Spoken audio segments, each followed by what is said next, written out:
Bismillahirrahmanirrahim. Assalamualaikum warahmatullahi wabarakatuh. Good morning. Let me introduce myself.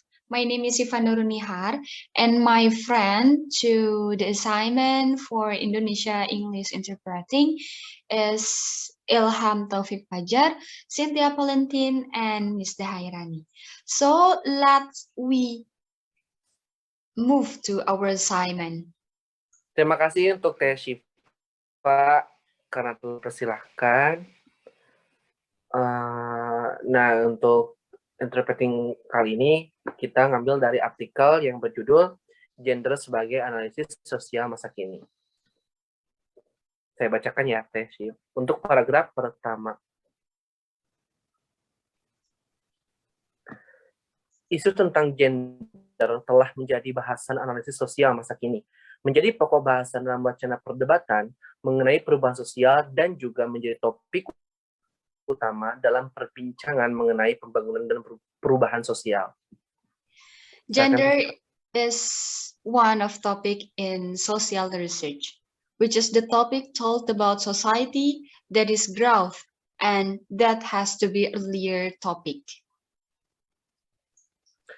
Beberapa waktu terakhir pula, berbagai tulisan, baik di media massa maupun di buku-buku, seminar, diskusi, dan sebagainya, banyak membahas tentang protes dan gugatan yang berkaitan dengan ketidakadilan dan diskriminasi. At the last time, many product it have give the information talk about critique and discrimination and environment case. Kata gender hanyalah istilah yang digunakan untuk mendeskripsikan karakteristik laki-laki dan perempuan yang dibentuk oleh lingkungan masyarakat tempat manusia itu tumbuh dan bersifat kultural. The word of gender just a function for explain about men and women that is construct about social environment and that is just a culture. Kemudian, mengapa kita perlu memahami dalam kehidupan sehari-hari? Karena pada faktanya antara perempuan dan laki-laki adalah relasi yang tak dapat dipisahkan. Mereka adalah relasi yang hampir selalu terjadi di ruang dan waktu kapanpun. So, why we have to understanding about gender in our life? Man and woman is one of relation in life. Dan ada sebuah quote, gagal memahami relasi dan perempuan berarti gagal memahami relasi kemasyarakatan, kebangsaan, bahkan relasi kemanusiaan. According to people, close understanding of relation and woman means close understanding society relation, nation, and humanity relation.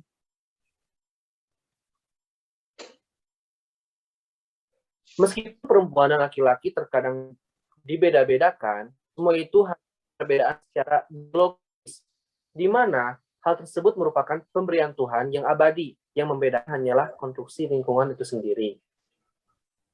However, man and woman have a difference that caused by biology, where something given from God and another just a social construct. Berdasarkan penjelasan di atas, saat ini gender telah menjadikan laki-laki dan perempuan adanya perbedaan yang cukup signifikan yang terjadi di masyarakat. Ketidaksetaraan gender ini menjadi sebuah sistem dan struktur baik perempuan dan laki-laki menjadi korban dari sistem tersebut. In the above explanation, gender man and woman a significant difference in society. Both of man and woman has to be victim of the construct. Sesuai dengan kutipan berikut ini, dari menyiapkan pakaian pun kita sudah dibedakan sejak kita masih bayi. Juga dalam mainan, anak laki-laki misalnya, dia akan dibelikan mobil-mobilan, kapal-kapalan, bola, dan sebagainya. Anak perempuan diberi mainan boneka, alat memasak, dan sebagainya. Ketika menginjak usia remaja, perlakuan diskriminatif lebih ditekankan pada penampilan fisik, aksesoris, dan aktivitas. Even preparing clothes, we have been distinguished from when we were babies. Even in toys, boy, for example, he will car, bath, and so forth. And girls were given stuff, toys, cooking, and so on. As a teenager, discrimination comes into greater emphasis on physical appearance, accessories, and activities. Peran gender telah melahirkan ketimpangan gender melalui berbagai manifestasi ketidakadilan ada, yaitu marginalisasi, subordinasi, atau dianggap tidak penting dalam keputusan politik. Pembentukan stereotip atau melalui pelabelan negatif, kekerasan, beban kerja atau beban yang lebih lama dan lebih banyak, dan sosialisasi ideologi nilai peran gender. Gender have given gender inequality through its manifestation of injustice, marginalization, subordinate, and perceived is not important in political stereotypes and negative labeling. Largest and more workload and socialization of gender values. Dapat kita renungi bahwa perasaan-perasaan yang kita alami itu dapat menjadi salah satu pengingat bahwa laki-laki dan perempuan adalah manusia biasa yang sama-sama memiliki aspek emosional. Dan oleh karenanya, baik laki-laki dan perempuan sesungguhnya dapat saling memahami beban satu sama lain. Keduanya dapat saling dukung serta bekerja sama. Keduanya dapat berbagi peran dan mencari jalan keluar. There is reflection for us that those feeling we have, the one of that man or woman, are both have an emotional, and both of them can truly understand each other, and who can be mutually supportive and cooperative. Both may share rules and solution. Lagu Tutur Batin berhasil bangun semangat para perempuan. The Tutur Batin song successfully builds woman spirit. Menjadi trending keempat di YouTube pada tanggal 13 Maret 2022, lagu Tutur Batin berhasil membangun semangat para perempuan yang dilabelkan tidak sempurna. Lagu yang ditulis oleh Yura Yunita dan Donna Maula merupakan lagu ketiga dari albumnya yang berjudul sama, yaitu Tutur Batin. Official YouTube musik yang telah dirilis pada tanggal 7 bulan Maret ini tembus 4 juta viewers. Being the fourth trending on YouTube on March 13, 20 and 22, the song Tutur Batin managed to build the spirit of women who are labeled imperfect. The song written by Yura Yunita and Donna Maula is third song from their album of the same title, Tutur Batin. The official music video, which was released on March 7, has penetrated 4 million viewers. Menurut Yura, album ini merupakan fase perjalanan hidup manusia, karena di dalamnya terdapat amarah, kecewa, sakit, bahkan penolakan terhadap keadaan diri sendiri. Yura sendiri mempunyai pengalaman dengan hormonal imbalance problem, yaitu masalah dalam diri yang belum dimaafkan. Dalam channel YouTube NZ Storia, Yura bercerita bahwa dia pernah mendapatkan perkataan yang sangat menyakitkan ketika mengikuti ajang bakat ketika SMA.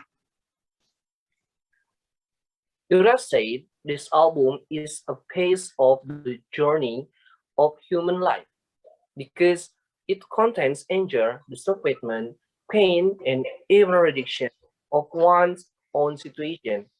Yura herself has experience with hormonal imbalance problems, namely internal problems that have not been forgiven.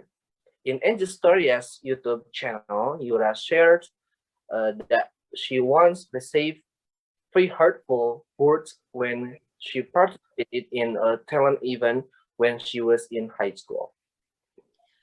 Menulis lagu adalah salah satu cara Yura mengeluarkan sisi dark. Dalam lagu Tutur Batin, dia belajar cara memaafkan rasa pahit dalam diri yang menjadi sampah batin.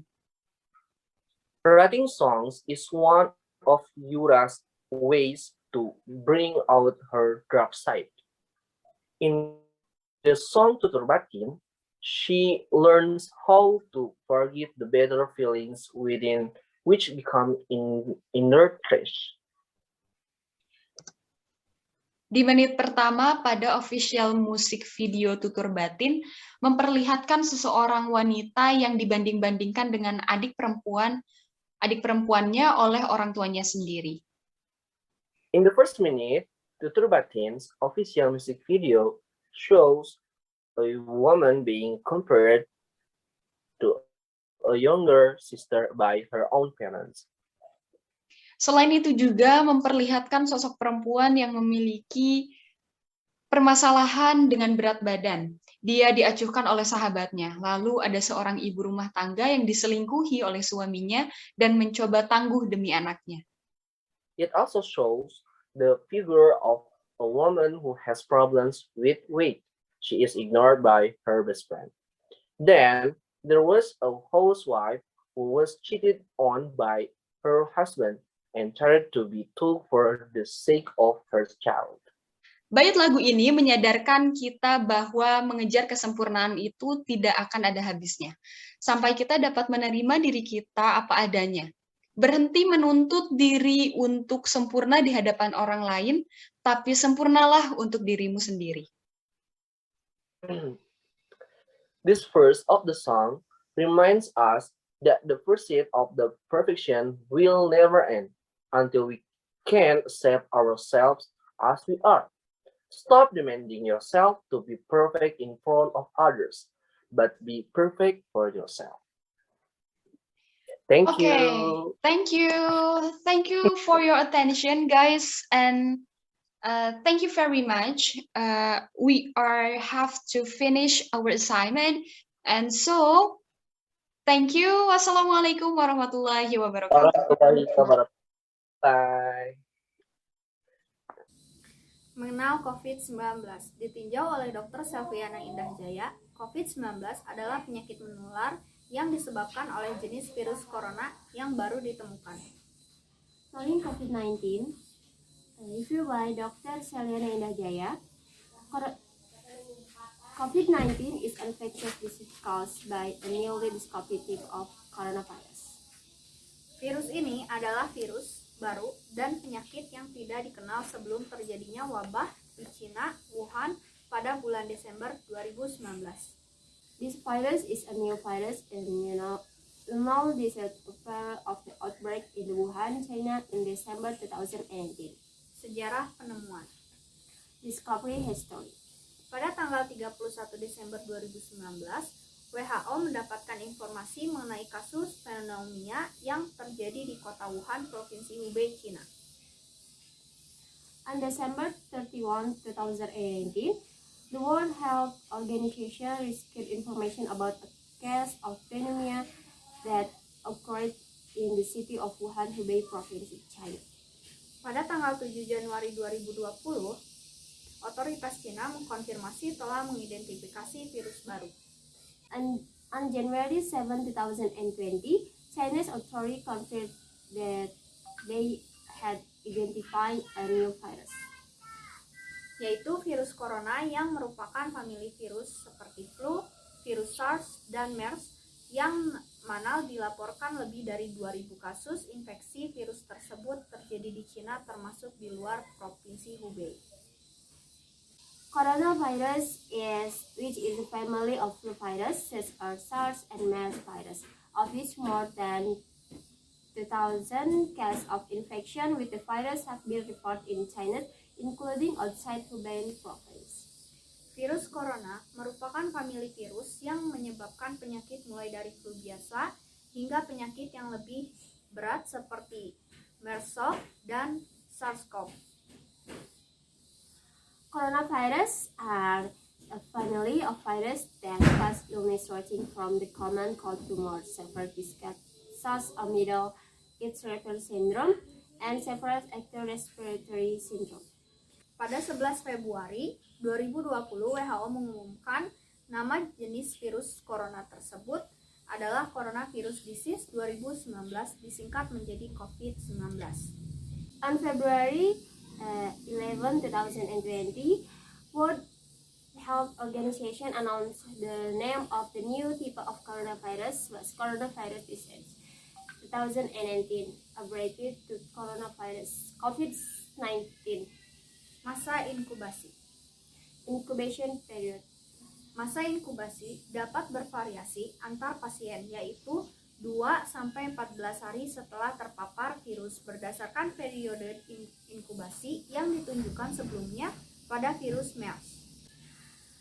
The incubation period might vary between patient 2 until 14 days after exposure to the virus based on the previously indicated incubation period of the MERS virus. Masa inkubasi 24 hari telah diamati dalam penelitian. WHO mengatakan periode inkubasi yang panjang dapat mencerminkan paparan ganda coronavirus. An incubation period of 24 days has been observed in the recent study. The World Health Organization said the long incubation period may reflect double exposure to the coronavirus. Menurut laporan terbaru, ada kemungkinan orang yang terinfeksi COVID-19 dapat menular sebelum menunjukkan gejala yang signifikan. According to recent report, there is a possibility that people infected with COVID-19 can be contagious before showing significant symptoms. Penularan. Transmission. Penularan dari orang ke orang diperkirakan terjadi melalui droplet ketika orang yang terinfeksi batuk atau bersin. Person-to-person transmission is a solid or uncovered droplets when an infected person causes a sneeze. Mirip dengan bagaimana influenza dan patogen pernafasan lainnya yang dapat terhirup ke dalam paru-paru. Similar to how influenza and other respiratory pathogens can be inhaled into the lungs. Penularan COVID-19 dapat juga terjadi dengan menyentuh permukaan atau objek yang memiliki virus di atasnya, dan kemungkinan orang tersebut menyentuh mulut, hidung, atau mungkin mata mereka sendiri. Transmission of COVID-19 can also occur by touching a surface or object that has the virus on it, and the person touching their own mouth, nose, or perhaps their eyes. Adakah antibiotik untuk mencegah dan mengobati COVID-19? Are there antibiotic to prevent and treat COVID-19? Antibiotik tidak bekerja melawan virus. Antibiotik digunakan hanya untuk melawan bakteri. Antibiotic do not work against virus. Antibiotic are used only to fight bacteria. Antibiotik tidak boleh digunakan sebagai sarana pencegahan atau pengobatan infeksi virus. Antibiotics should not be used as means preventing or treating viral infection. Namun, antibiotik akan diberikan karena infeksi sekunder bakteri mungkin terjadi saat pasien tersebut dirawat di rumah sakit. However, antibiotic will be given a secondary bacterial infection may occur while the patient in the hospital. Pencegahan penularan COVID-19. Prevention of COVID-19 transmission. Yang pertama, cuci tangan selama 20 detik dengan sabun dan air mengalir sesuai dengan standar WHO. First, wash hand for 20 seconds with soap and running water according to World Health Organization standard. Kedua, hindari kerumunan atau keramaian. Second, avoid crowds. Ketiga, jaga posisi jarak dengan orang lain. Third, keep your distance from other people. Keempat, hindari melakukan kontak langsung dengan orang yang sakit. Fourth, avoid direct contact with sick people. Kelima, konsumsi secara rutin vitamin yang dapat meningkatkan kekebalan daya tubuh saat sehat dan mempercepat penyembuhan saat sedang sakit. 5. Regular consumption of vitamin that can increase immunity when health and accelerate healing when you are sick. Keenam, gunakan masker saat keluar rumah. 6. Use a mask when leaving the house.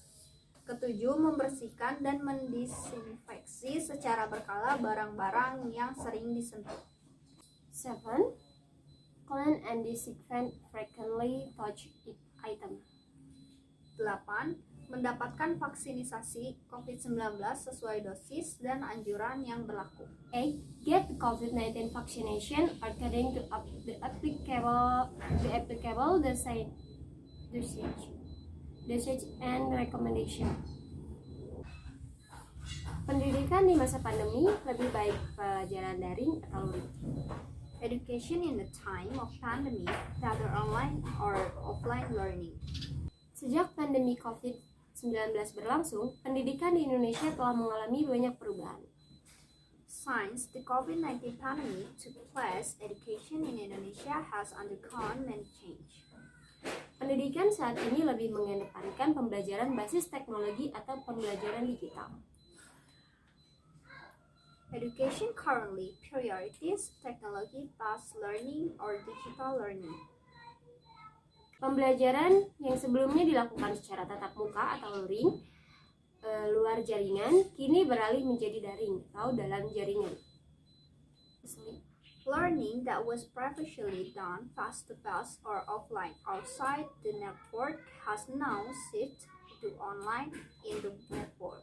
Bukan tanpa alasan, hal ini dimaksudkan demi membatasi dan mencegah penularan virus COVID-19.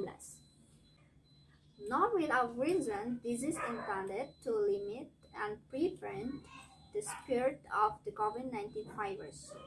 Pembelajaran daring merupakan metode belajar jarak jauh berbasis internet dengan menggunakan aplikasi komunikasi virtual seperti WhatsApp, Google Meet, Zoom Meeting, dan masih banyak lagi.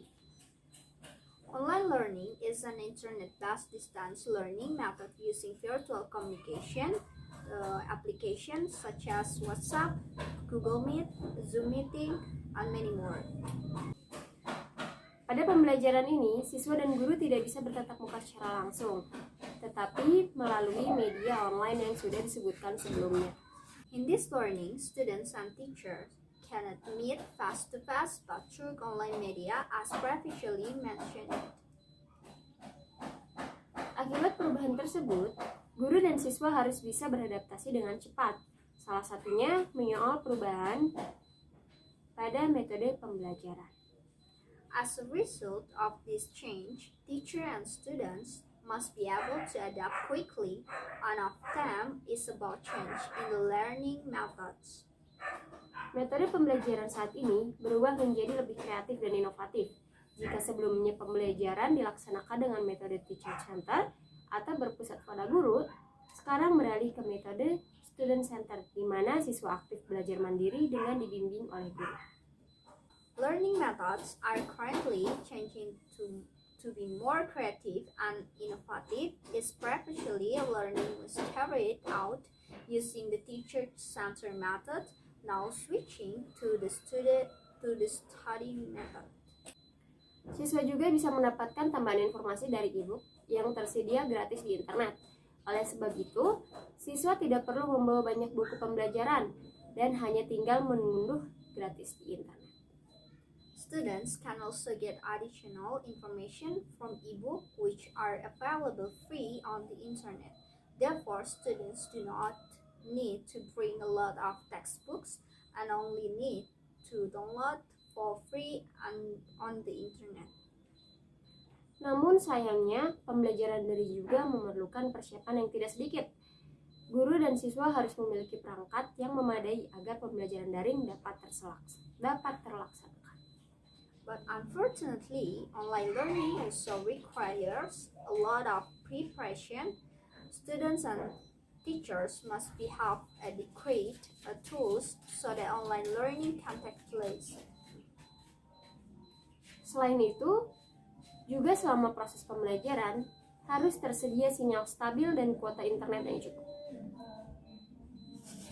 In addition to stable signal and sufficient internet quota, sometimes teachers and students are worried about the electricity supply, which may go out or a power outage occurs.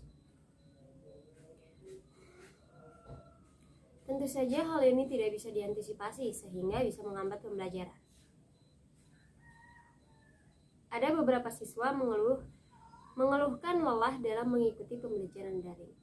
Of course, this cannot be anticipated so that it can hinder learning. There are some students who complain about being tired in participating in online learning. Alasannya pemberian tugas saat pembelajaran daring lebih banyak daripada saat tatap muka.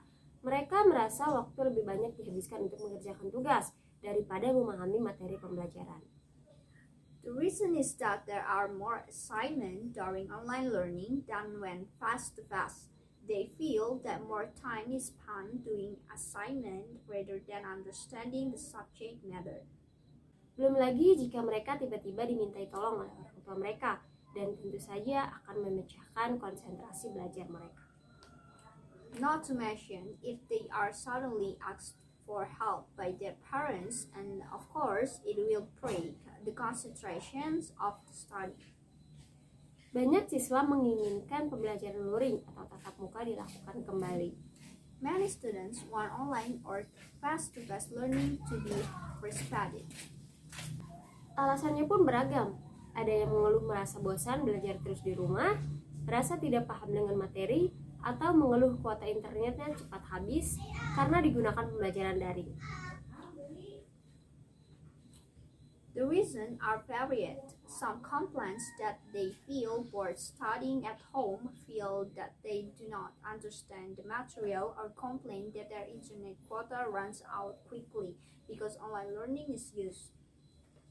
Mereka lebih menyukai pembelajaran tatap muka seperti biasanya karena ingin bisa belajar secara langsung dengan gurunya sambil berdiskusi dengan temannya. They prefer face-to-face learning as usual because they want to be able to learn directly with the teacher while discussing with friends. Pembelajaran ini dinilai lebih efektif karena siswa cenderung lebih semangat belajar di sekolah daripada di rumah. Siswa yang semangat akan lebih cepat menyerap ilmu. This learning is considered more effective because students tend to be more enthusiastic about learning at school than at home. Students who are enthusiastic will absorb knowledge faster. Tentu saja, pembelajaran luring tidak bisa dilaksanakan secara penuh mengingat pandemi COVID-19 masih berlangsung. Oleh sebab itu, saat ini pembelajaran dengan hybrid learning merupakan solusi yang tepat. Of course, offline learning cannot be carried out in a full considering the COVID-19 pandemic is still ongoing. Therefore, currently learning with hybrid learning is the best solution. Hybrid learning merupakan kombinasi antara pembelajaran daring dan luring atau tatap muka, tetapi dalam waktu yang terbatas. Hybrid learning is a combination of online and offline or face-to-face learning, but for a limited time. Harapannya adalah siswa lebih optimal dalam memahami pelajaran dan guru juga bisa menilai keterampilan peserta didik dari segi keterampilan sikap, pengetahuan, dan juga keterampilan. The hope is that students can be more optimal. The hope is that students can be more optimal in understanding lesson, and teachers can also assess students' skill in terms of attitude skill, knowledge, and skills. Hal ini sesuai dengan tema Hari Guru Nasional 2021 yang mengusungkan tema bergerak dengan hati, pulihkan pendidikan. This is in accordance with the terms of National Teachers' Day 2021, which carries the term Move with Heart, Restore Education. Harapannya adalah guru, siswa, dan semua pihak yang terkait dengan dunia pendidikan bisa bergerak bersama-sama. Perlu gotong royong untuk memulihkan pendidikan yang sebelumnya mengalami banyak hambatan dan kesulitan. The hope is that teachers, students, and all parties related to the world of education can move together. Mutual cooperation is needed to restore education which previously experienced many obstacles. Bersama-sama memperbaiki metode pembelajaran untuk menjadi lebih optimal, sehingga bisa memberikan banyak manfaat bagi pihak, terutama pada siswa. Together, improve learning methods to be more optimal so that they can provide many benefits for many parties, especially students.